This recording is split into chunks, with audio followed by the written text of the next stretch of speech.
Alright, hey everyone, welcome back to my 2017 in review.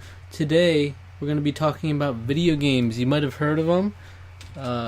Here's one face of video games, and to my right you'll find another.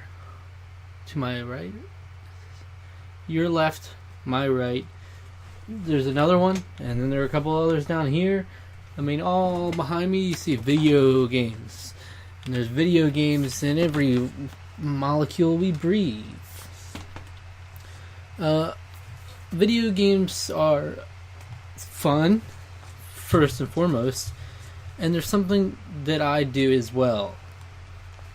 Okay, but seriously, in case you didn't know, in 2017 was the first year I've done this, and I'm planning to keep doing it. It's where I tracked every video game, every movie, every show, every book. Whenever I watched / played / read anything, I would track it in a log, a Google spreadsheet, and through that I've been able to track throughout the year how many games I've beaten, how many movies I've watched, how many shows I've watched, and that's what this series is going to be talking about, me going through the ones I've watched and then kind of topping it off, like this is the total amount that I did, and hopefully in 2018 I can top that amount. That's the goal. I'll come back at the end of this year, 2018, and reflect, compare and contrast. I'll also give you my game of the year at the end of the night. Alright, so in January 2017, by the way, I should preface this by saying, I said this in other videos I've done, when I say my 2017 in review, it's very intentional because it's my 2017, not like 2017 overall, like only things that came out in 2017, as these are the things that I've experienced in 2017. So it could be a game from 1982, and it would still be part of my 2017 in review. Got it? Alright, January 2017, I beat Boom Blocks on the Wii. My brother and I were actually playing that. That's how that went. March 2017, my brother and I co-op Snipper Clips on the Nintendo Switch. March was when, was it when the Switch came out? Or did it come out a little earlier? That's at least when we got the Switch. And that's why I beat Snipper Clips, and also in that month, Legend of Zelda Breath of the Wild. So if you're a gamer, you know what Breath of the Wild is. Zelda.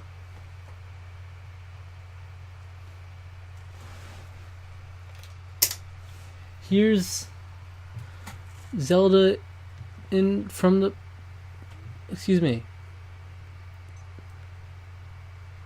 Skyward Sword Zelda. Alright, in April 2017, I beat, with my brother again, Disney Infinity 3.0, the Inside Out playset. We were actually working through the Disney Infinity 3.0 because I'm a big Disney Infinity guy. I have almost all the figures, I think, if not all of them at this point. We were working through it, but then it just became so glitchy that the game kept crashing. We were working on one of the Star Wars playsets, and it just kept crashing, so we have given up on it for now. Hopefully come back on it at some point, but it's really annoying. Also in April, Mario Kart 8 Deluxe on the Nintendo Switch, so a lot of Switch stuff around that time. In May 2017, I finally went back and finished Paper Mario Color Splash on the Wii U. This makes it so, out of the Paper Mario series, the only one I haven't beaten is Paper Mario Sticker Star on the 3DS. So that one I've been vocal about in the past of not liking, because it really set Paper Mario on a path, on a trajectory that I've not been a fan of. I could go at length about that. But I've beaten Paper Mario and Paper Mario The Thousand Year Door, Super Paper Mario, and now Color Splash. Man, I really love the first two games especially. Super Paper Mario is still great. It was just different. Paper Mario Color Splash, I really enjoyed it at first. Then at a certain point it became pretty tedious, but they at least did some interesting things with this one. Still not the Paper Mario that I love. It's not Paper Mario, it's just a different paper thing. In June 2017, my brother and I beat Build-A-Bear Workshop, A Friend for All Seasons, on the Wii. Spoiler alert, not my game of the year, but it was up there. That was basically just like a random game we did. I wanted to play just random games. That was one, so it was like, oh, we can just knock that out, beat it, and add it to my total. Here we go. Also in June, Tetris on the NES. Now it's like, can you really beat Tetris? I consider beating Tetris just when it goes to the little credits thing where it says you are a Tetris master or whatever. My high score right now is something like 160,000, which is pretty good. I absolutely love Tetris.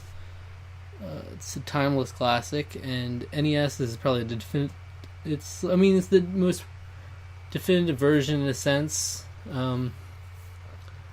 Games like Tetris Party Deluxe on the Wii, they had a lot of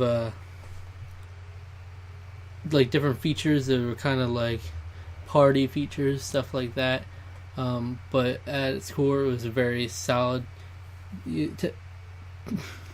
Tetris Party Deluxe was still very solid. I think the Wii Remote is great for a controller for Tetris.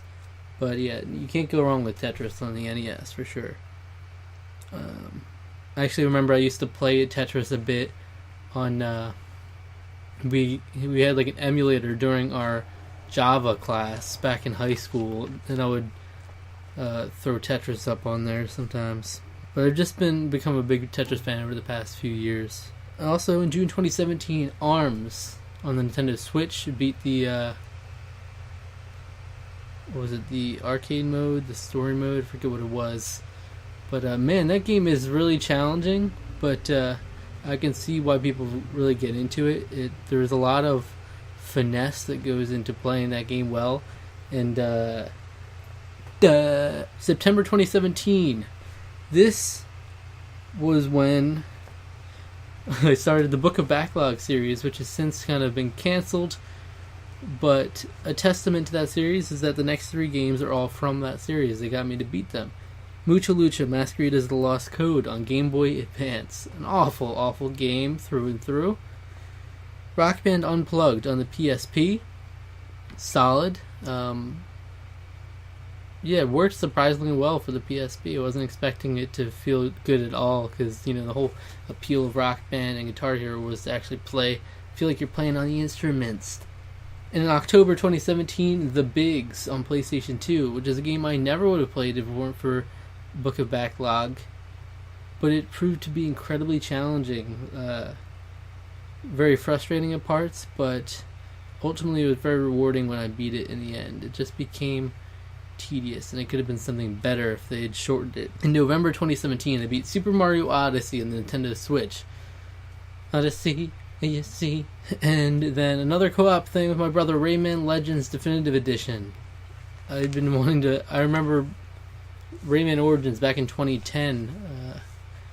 I got us to play that, and then after that I was really like, oh, Rayman Legends, so we got to play that. And then years after it comes out, finally we get it on the Nintendo Switch in the Definitive Edition, and we play it, and it's pretty good. I'd say it's not as good as Rayman Origins. Doesn't have like the same charm to it, but I'm curious whether you're going to be doing more Rayman games in that style, because it's definitely some of the best Rayman games in a long time. And then December 2017, again in co-op, Lego Harry Potter Years 1 through 4 on the Xbox 360, and not co-op, My Sims Racing on the Wii. We were randomly talking about My Sims in the Discord server. By the way, if you like gaming, which I guess you do since you're watching this, I am the admin of a Discord server. It's got like 70 members now, which is great. It's based on an old gaming community we have that was centered around a forum. It's called PGRF. But you can go on my website, zachardner.net. There's a link to it. Come join. If you like gaming or really any entertainment in general, it's fun discussions going on there all the time. But randomly we were talking about My Sims, because it was part of this little game we had going on there. And then I was like, hey, I'll just get all of my Sims games, because I actually have a bunch of them. 6 or 7 of them, I believe. And I was like, ooh, maybe I can just knock these out and add them to my total. I only ended up doing My Sims Racing, but I was actually delightfully surprised by that game. So that makes the total 16 games beat in 2017. Not incredible, but when it comes to gaming with me, I'm kind of all over the place. I have, like, to give you an example, I haven't really made any progress on anything in the almost month that has passed into this year, so it's not a good start for me in video games, like, beating this number, because this is 16 is, like, on average, it's once a month. It's like 1.2, similar to the film in 2017 video I did. The question of what my favorite was of the year is so easy. It's kind of laughable. It was The Legend of Zelda Breath of the Wild on the Nintendo Switch. Man, this is the first Zelda game I've actually beaten. I've played several of them, and I really love Wind Waker. And I really want to go back to these games that I haven't beaten too. I really liked Skyward Sword when I was playing that, just never beat it. Never really played much of Twilight Princess, though we do have it, so I could always play that. What it comes down to is motivation, and it's truly a testament to the game that it actually got me to go all the way and beat it. And but a testament to my lack of motivation is the fact that I was like, okay, after I beat it, I'm going to go back, start working on all these side quests and shrines that I haven't beaten. And I never went back after I beat it. Shameful, I know, but I truly do love the world they created in that game. Is incredible. Like, not being a hardcore Zelda fan, I was able to appreciate it so much. And it's truly amazing. They made a world like really come alive. The whole open world feel is so good for Zelda. I would be delighted if they decided to go this route for future Zelda games, and this is like the new direction for them. Even if it's like they intersperse other regular Zelda games and then one like this. But I mean, I think they reached a new peak. Like, this is everyone was talking about it when it came out. I mean, critics acclaimed it a lot, fans acclaimed it a lot. It was just so well loved. They're just minor things. If they fix them into a new game in this style, that you really have something magical. And oof, just thinking about that world makes me want to go back into it again. Like, it's one of those things where I'm sure some people have done it, but you're never gonna get 100% on it. 999 Korok seeds, however many shrines there were, all the side quests and everything. But that's what makes the world feel so enriched, and just like, oh, I am in Hyrule. I am in this world of Zelda, and there's actually the different races and different species that are interacting. You get to interact with in these different ways. The divine beasts, how they set that up to where you have to go to the 4 different races and like interact with such different cultures in this world. And it really does feel like such a big world, because you can just go anywhere throughout this whole map. It's great. It really revolutionized the Zelda series, and I can't overstate it enough. And yeah, I guess that's it. I would mention, I think it's worth mentioning, the game that I definitely played the most separate times is Animal Crossing Pocket Camp, which is one that could not be really included in that rundown since you can't really beat it. I haven't played it in a long time. I really kind of dropped it because for a bit I kept up this illusion. It's like, yeah, it is really Animal Crossing, and it's like the closest thing we have to Animal Crossing right now, so I have to appreciate it because I love Animal Crossing. And it was still a lot of fun, and it was good value for a mobile game, free mobile game. But it's just like that realization sets in. This isn't Animal Crossing. Because if it was Animal Crossing, I would still be playing it. Like, give me Animal Crossing on the Switch. I said this all throughout the Wii U. Give me Animal Crossing in the Wii U. Give it to me. And what did they give me? They gave me Amiibo Festival. And it made me want to kill myself. Alright, that's going to be it for my gaming in 2017 experience. Thank you so much for watching. I love you. Let me know what video games